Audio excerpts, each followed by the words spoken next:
Question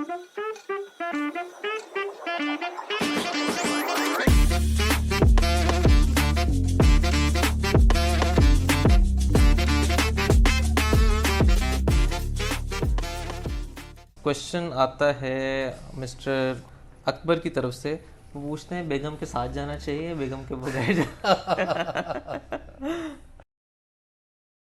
अस्सलाम वालेकुम everyone, मैं हूं विशाल शाकिर और आज मियाँ साहब से बात करेंगे कुछ लाइटर टोन के अंदर।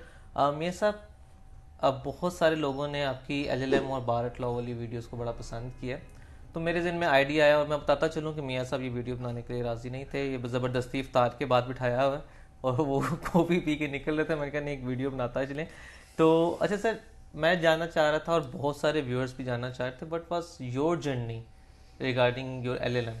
क्या एक्सपीरियंस था आपका? हमने प्राइमा फिशाइल लीगल बातें, स्ट्रक्चरल बातें कर ली। I wanted to know your experience. कैसे गए, कहाँ रहे, कितने पैसे लगे, क्या और जॉब्स की, मज़ा आया भी या नहीं, वर्थ इट था या नहीं था? तो ये सारी बातें बताइएगा। अच्छा, इसको rather than we name it my journey towards LLM, इसको एक फॉलो अप वीडियो कह लेते हैं, जो हमारी पहले एलएलएम और बार वाली वीडियो थी। ठीक है। सबसे पहली बात तो, चूंकि मैं पंजाब यूनिवर्सिटी लॉ कॉलेज का पढ़ा हुआ था और मेरे लिए सबसे बड़ी हिंड्रेंस थी कि मैं डायरेक्ट बार में एडमिशन नहीं ले सकता, तो आपको कन्वर्जन प्रोग्राम करना पड़ता। बैक देन उस वक्त बीपीटीसी हुआ करता था, क्यूएलटीएस होता पड़ता था, क्यूएलटीटी एक आया, सो इस तरह it was very complex thing. और उसकी जब मैं कॉस्ट वैल्यूएशन निकालता था तो जो एलएलएम की मेरी फीस थी, इक्वलेंट अमाउंट का मुझे वो कन्वर्जन प्रोग्राम करना पड़ना था। फिर उसके बाद बार की अलहदा से फीस। सो आई डिसाइडेड कि मैंने एलएलएम ही करना, और उसकी सबसे बड़ी रीज़न ये थी कि बहुत सारे लॉयर्स बाहर से पढ़ के आ रहे थे और मेरा उस वक्त ये एक इम्प्रेशन था जी कि एलएलएम करने से, बार करने से आपकी क्लाइंटल बहुत अच्छी हो जाती है और ये सब कुछ। तो हैविंग सेड दैट, जब मैंने इस एप्लीकेशन का प्रोसेस स्टार्ट किया, मेरी अंग्रेज़ी बहुत माठी थी, बिल्कुल भी नहीं आती थी। तो मेरे लिए जो सबसे बड़ा एक लाफिंग स्टॉक था वो आयल्स क्लियर करना था। क्योंकि मैंने जब पहली दफ़ा आयल्स दिया, और मुझे तो उस वक्त यानी जो यूट्यूब पे वीडियोस वगैरह थी उनको देख दाख के मैं आयल्स दे के चला आया, और जो कि बाद में मेरा काफ़ी मेरी फैमिली में मजाक भी बना कि 4 कंपोनेंट्स होते हैं आयल्स के: reading, writing, listening and speaking. और टोटल एक्यूमुलेटिव वैल्यू देखी जाए तो मेरा बड़ी मुश्किल से मर मर के 6 बैंड आया था, और 6 बैंड पे कोई भी यूनिवर्सिटी आपको दाखिला नहीं देती, तो मुझे दाखिला तो कहीं मिला नहीं। खैर एनीवेज, फिर मैंने थोड़ा सा अपनी अपनी जोजा मोहतरमा की हेल्प से अपनी अंग्रेज़ी को बेहतर करने की कोशिश की। अंग्रेज़ी मेरी थोड़ी बहुत बेहतर होगी, आज भी बेहतर नहीं है। तो आयल्स दिया तो खैर वो आयल्स बैंड मेरा सही हो गया। उसके बाद जब मैंने अप्लाई किया, और वो एक मैं डिटेल डिस्कशन कर चुका हूँ कि पहले साल मैं कहीं पे भी एडमिशन नहीं मिला, अगले साल मुझे एडमिशन मिला, but anyways I ended up in Cardiff university.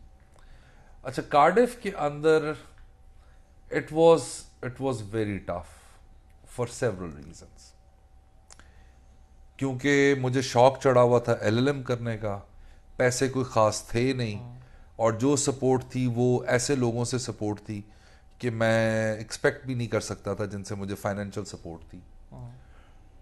तो मैंने जब कार्डिफ में किया तो उस वक्त 11,500 पाउंड मैंने सिर्फ फीस पे की थी यूनिवर्सिटी की, जो कि एलएलएम की कॉस्ट थी। पहले दिन क्लास में गए, चूँकि जब मैं गया था तो बिल्कुल मैं कोर्स स्टार्ट होने के तकरीबन कोई 1 हफ्ते बाद, क्योंकि पाकिस्तान अगेन दुनिया के अंदर one of the pathetic passports हमारा जो पाकिस्तान का है। जब आप इंटरनेशनल स्टूडेंट पढ़ने जाता है ना, तो कुछ चीज़ें ऐसी हैं जो कि बहुत सारी प्रॉब्लम्स आती हैं। अकोमोडेशंस हैं, ट्रैवलिंग है। अच्छा, मैंने चूँकि ऑलरेडी इंग्लैंड जा चुका हुआ था तो मुझे बहुत सारी चीज़ों का ऑलरेडी पता था, और that was one of the factors not going to any of the university in London and choosing a Cardiff. Cardiff बहुत छोटा सा सिटी है in comparison to London, Manchester, Birmingham. So हर चीज़ वॉकिंग डिस्टेंस पे थी, तो मेरी वो कोई कॉस्ट, ट्रैवलिंग कॉस्ट नहीं, यानी पैदल ही मैं यूनिवर्सिटी चले गए, पैदल ही उधर चले गए। तो first apartment I took was 9 Glenronda street. It was right back of my जहाँ पे मेरी क्लासेस हुआ करती, लॉ स्कूल के बिल्कुल बैक बैक पे, साइड। 9 ग्लेनडोना स्ट्रीट। और उस वक्त मुझे स्टूडियो अपार्टमेंट मिला था तकरीबन कोई £550 पर मंथ के ऊपर, एक्सक्लूडिंग द यूटिलिटीज। अच्छा, जब वो मिल गया अपार्टमेंट, और उस अपार्टमेंट के आई मीन अपेरेंटली देखने में तो बड़ा सही था अपार्टमेंट, लेकिन 1 महीने बाद ही पूरे अपार्टमेंट के अंदर जो ना वो सेम, जैसे कहते हैं, वो फंगस सी वो दीवारों में आ गई हुई थी। तो जब हमने लैंडलॉर्ड को कंप्लेन किया, उसने कहा इसमें इस अपार्टमेंट का कसूर नहीं है, it's your bloody Asian cooking, जिसकी वजह से ये वो पूरे घर के अंदर होगी वो चावलों की स्टीम स्टीम वगैरह, तो उसकी वजह से क्योंकि इतनी अच्छी वेंटिलेशन नहीं होती वहाँ पे। अच्छा, उसके बाद जो मेरे लिए सबसे बड़ा टास्क था कि एटलीस्ट कि जो लिविंग एक्सपेंसेस हैं उसके लिए कोई जॉब शॉप मिल जाए। सो मैंने ब्रिटिश रेड क्रॉस, उसके बाद क्या कहते हैं स्टूडेंट यूनियन, उसके बाद जितने भी लिडल हुआ करता था कार्डिफ में, लिडल में, आस्डा में, पता नहीं कहाँ कहाँ अप्लाई किया, और कहीं पे मुझे किसी ने कोई नहीं रखा। अच्छा, एक यहाँ पे ये भी मैं आपको बताता हुआ चलूँ कि जितनी एक्सप्लॉयटेशन आपके देसी पाकिस्तानीज वहाँ पे स्टूडेंट्स के साथ करते हैं, फॉर इंस्टेंस जब मैं वहाँ पे था तो उस वक्त स्टैंडर्ड पर आवर जो आपका वेज था, वर्किंग वेज था, that was around £7 per hour. अब हमारे पासपोर्ट के वीजे के ऊपर स्टैंप लगी हुई थी कि आप 20 घंटे पर वीक से ज्यादा काम नहीं कर सकते। अच्छा, 20 घंटे पर वीक के अंदर काम नहीं कर सकते, तो जितने भी ये आपके देसी स्टोर्स थे, हालांकि कार्डिफ में बहुत काम थे, बहुत सारे मेरे दोस्त वगैरह जो मैनचेस्टर में थे, बहुत लंदन वगैरह में थे, तो वो बताया करते थे कि यार वो कहते हैं हमारी तरफ से तुम लोग 100 घंटे काम करो, लेकिन हम आपको £7 नहीं देंगे, £3 देंगे, और कैश इन हैंड देंगे। सो जॉब ढूंढना एक बहुत बड़ा स्ट्रगल थी, बहुत मुश्किल काम था। तो मेरा ब्रदर इन लॉ, तो उसको मैकडोनल्ड्स में जॉब आ गई। तो उसने कहा व्हाई डोंट यू अप्लाई, क्योंकि जॉब तो थी नहीं और पैसे भी नहीं थे, सरवाइव भी करना है, रहना भी है। तो फिर मैंने मैकडोनल्ड्स में अप्लाई किया, और मुझे इंटरव्यू कॉल आ गई, मेरे लिए बहुत बड़ी ब्लेसिंग थी। अच्छा, जब जॉब इंटरव्यू के लिए गया तो उधर जो मेरा interview, Cathy was her name, जिसने मेरा इंटरव्यू लिया, तो उसने पूछा तुम क्या कर रहे हो, तो मैंने कहा जी मैं इधर LLM कर रहा हूँ। She asked me what is LLM, मैं कहा it's a master's degree in law. तो उसने मेरी तरफ देखा, उसने कहा you doing master's degree in law and you want to work in McDonald's. मैं कहा yes I want to work in McDonald's. कहती can't you make enough money, मैं कहा yes I did make a lot of money, और we do make a money in our country, but here our degree is not recognized, we cannot practice here, we cannot provide any kind of opinion here, so I am just like any other student. तो उसने एक बड़ा ज़बरदस्त फिक्रा बोला जो कि मेरे आज तक दिमाग पे स्ट्राइक करता है। उसने कहा इन आर कंट्री, और वो since she was a Welsh, in our country only best and the brightest goes to this profession and they don't work on McDonald's. अगर उसकी बात मैं दिल पे ले लेता तो वो जॉब चली जानी थी। खैर इंटरव्यू वगैरह दिया मैंने, हो गया, तो उन्होंने मुझे लॉबी के अंदर प्लेस किया। Lobby is something where you have to pick up the trays and trash and everything, और they give you 1 free lunch depending upon your जो भी आपका टाइमिंग है। अगर डिनर है तो वो आई नेवर लाइक मैकडोनल्ड्स, और I used to bring that for my wife. So वो किया स्टार्ट। अच्छा, एक कमाल की बात ये थी कि जब तक आपकी टर्म चल रही है तो आप सिर्फ 20 घंटे काम कर सकते हैं, ठीक है, लेकिन जब आपकी टर्म खत्म हो गई है तो फिर आप अनलिमिटेड काम कर सकते हैं, ताकि स्टडीज इफेक्ट ना हो। तो फिर जब हमारी छुट्टियां होती थी विंटर की, समर्स की, उसके बाद स्प्रिंग ब्रेक आ गई, तो उसके दौरान टिका के मैकडोनल्ड्स पे काम किया, and I used to make a good money, जिसके अंदर मेरा रेंट भी निकलता था और अपने आप को भी सर्वाइव करते थे। बिकॉज एज आई सेड कि मैं इस डायमेंशन के साथ गया था कि मैंने फीस वगैरह पे कर दी, और वो वहाँ पे अब आपने सर्वाइव तो करना है, इस वजह से that's how I used to work there. Working in McDonald's, coming from Pakistan, having an established practice, son of the judge of Lahore High Court, ये बहुत it takes a lot of toll on you. Yes. और ये एक बहुत, जिसे कहते हैं ना कि I cannot explain in words, उसका एक impression अभी तक मेरे ऊपर है, those 1 year time when I worked in McDonald's. But in that process मैं वहाँ पे पढ़ता भी रहा, उसके बाद और सर्टिफिकेशंस वगैरह भी की, और मैंने अपनी उस फाइनेंशियल इनकैपेसिटी को अपने आप को डी ट्रैक नहीं होने दिया। बहुत सारे लोग थे जो उस ड्यूरेशन में डी ट्रैक हो गए, किसी ने बिजनेस खोल लिया, किसी ने क्या कहते हैं गोस्ट असाइनमेंट्स बनवानी शुरू कर दी या बनानी शुरू कर दी, और वो डी ट्रैक होके they are well settled there. I am back in Pakistan, so that's how it all process there. यहाँ पे मैं एक चीज़ और भी बताता चलूँ कि देखें, मैंने पहले भी आपको एलएलएम के बारे में कहा था कि it's purely academic degree, but that does not mean कि आप इस एकेडमिक डिग्री को अपनी प्रोफेशनल कैपेबिलिटीज एनहांस करने के लिए यूज नहीं कर सकते। मैं आपको अपना ऑनेस्टली बताऊं, मैं कभी भी before my LLM I was never a well read person, I was never into the research, I was never into the critical analysis, और ये स्किल सेट जो कि मैंने अपने एलएलएम से हासिल किया, तो उसका मुझे बहुत फायदा हुआ। और मैं I am a full time litigator, तो उसका वकालत में आके मुझे बहुत फायदा हुआ। सो इस वजह से मैंने उस डिग्री को उसको इस तरह शेप अप किया कि मुझे उसका फायदा होता है। क्योंकि यहाँ पे बहुत सारे लोग, हर कोई मुंह उठा के कहता है जी मैंने बार करने जाना है, मैंने लॉ कर लिया, मैंने बार करना। एक बात याद रखिएगा जो कि आपकी ऑडियंस को भी मैं बताना चाहूंगा, अगर आपके पास पाकिस्तान की किसी यूनिवर्सिटी की डिग्री है तो आप डायरेक्ट बार के लिए नहीं जा सकते।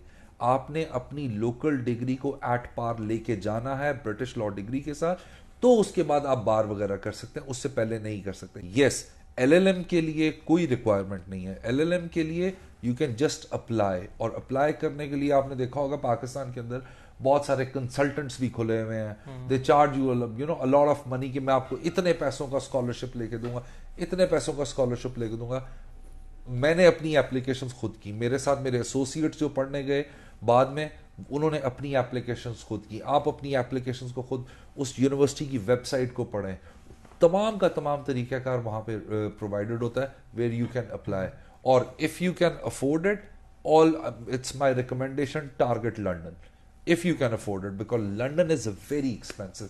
Travelling, accommodation, food and the faeces, ये 4 फैक्टर्स हैं, but London is something where it's a capital, it's you know the main hub, you can learn a lot in comparison to small cities, so इस वजह से that's how it works।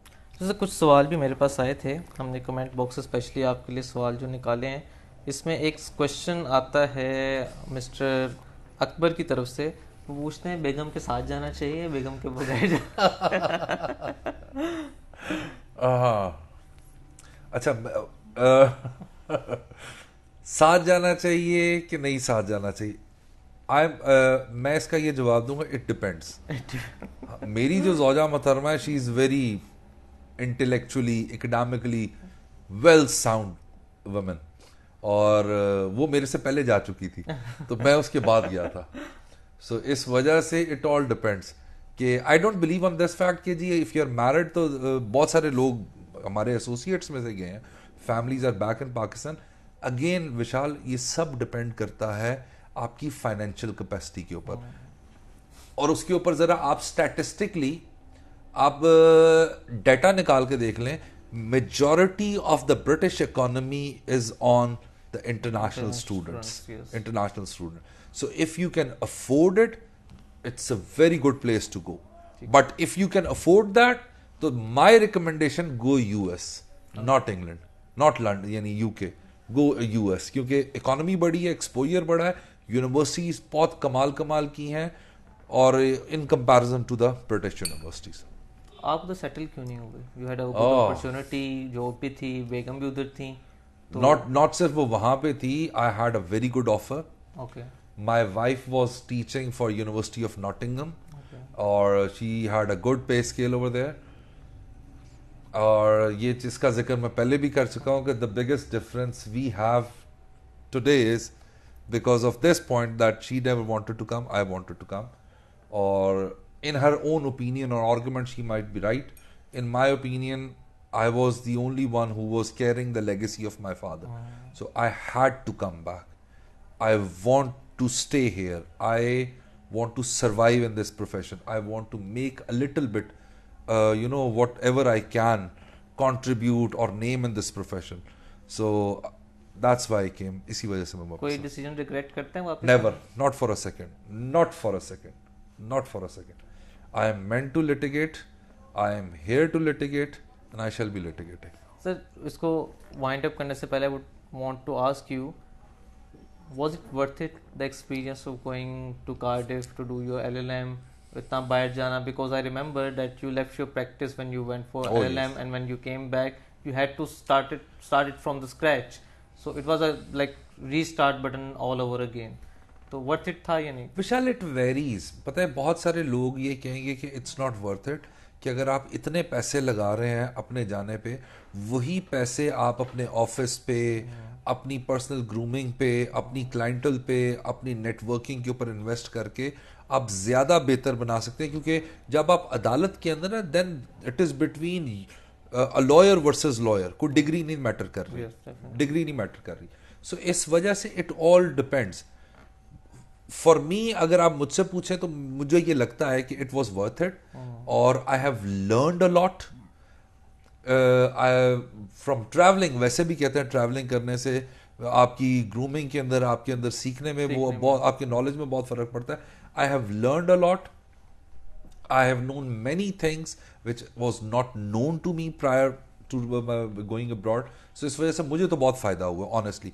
Again, अब आपके ऊपर depend करता है कि मैंने, टू बी वेरी ऑनेस्ट, अपना पेट काट के अपना LLM किया, और बहुत सारा लोन उठा के मैंने LLM किया, और अगेन आई वुड से मुझे it was worth it. Sir, before winding up this video, कोई मैसेज आप देना चाहें for all the aspiring students who want to go to LLM and for all those students who are actually there and doing the LLM, तो कोई ऐसी tip जो आपके अपने एक्सपीरियंस से, या कोई वर्ड ऑफ एडवाइस जो आप देना चाह रहे हो, सो फ्रॉम योर वीडियोस उनकी ज़िंदगी में कोई आसानी या कोई एक अच्छी चीज़ पैदा हो सकती हो? यार देखो, मेजॉरिटी ऑफ द स्टूडेंट्स जो जाते हैं ना बाहर पढ़ने के लिए, they are financially well off. शायद उन्हें उनके उस किस्म की हार्डशिप्स ना फेस करनी पड़े जो कि एक फाइनेंशियली नॉन वेल ऑफ बंदे को करनी पड़ती होंगी, बट इन ऑल इवेंचुअलिटीज आप घर वालों से दूर हैं, आप एक ऑल टुगेदर डिफरेंट कल्चर के अंदर है, कल्चरल शॉक भी आपको होता है, उसके बाद सिविलाइजेशन टोटली डिफरेंट है। सो इन सारी चीज़ों का इम्पैक्ट तो आप पे पड़ता है। मेरी रिकमेंडेशन ये है कि अगर कोई बंदा वहाँ पे है, जितनी ज़्यादा कोर्सेज, सर्टिफिकेशंस अपनी एजुकेशनल इन्हांसमेंट के लिए आप वहाँ कर सकते हैं, डू दैट।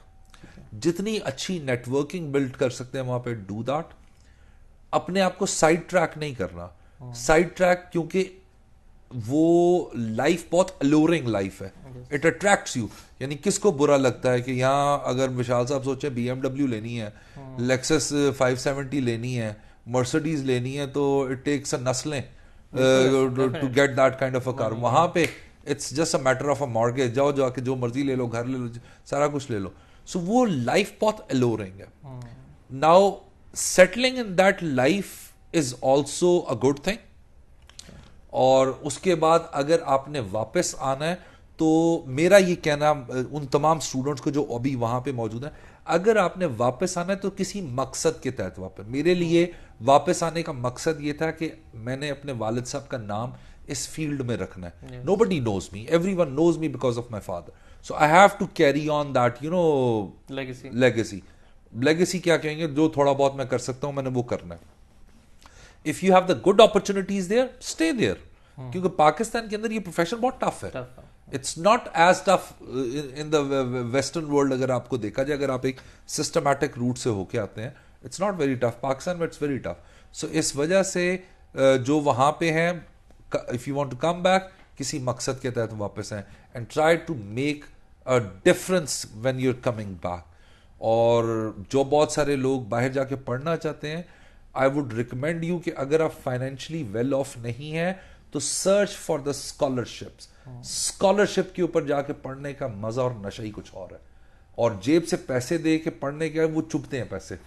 और जो आपको मुफ्त में, यानी ये उनसे पूछें जिन्होंने शिवनिंग स्कॉलर किया हुआ है, जिन्होंने फुल ब्राइट किया हुआ है, उनसे पूछें कि मजा क्या है, कि उनकी ट्रैवलिंग कॉस्ट कवर्ड। बहुत सारे लोग, अब यहाँ पे जिस तरह पहले मैंने कहा था, बहुत सारे लोग ने शिवनिंग कहाँ से मिलता है, फुल ब्राइट कहाँ से मिलता है, ये ऐसी कोई दुकान पर पड़ी हुई चीज़ नहीं कि जाके आपने ले ली। अगर ऐसे होता तो हर कोई ले लेता। search it, Google it, YouTube it, read about it. There is a complete science to apply for these scholarships. Go and target those if you can't afford it. बिल्कुल ठीक. Thank you so much sir. And for our viewers, I hope that you like this video और इससे आपको कुछ ना कुछ सीखने को मिला होगा. And if you like this new format of informal conversation with Miyan Sahab, then do let us know in the comment box. Thank you so much.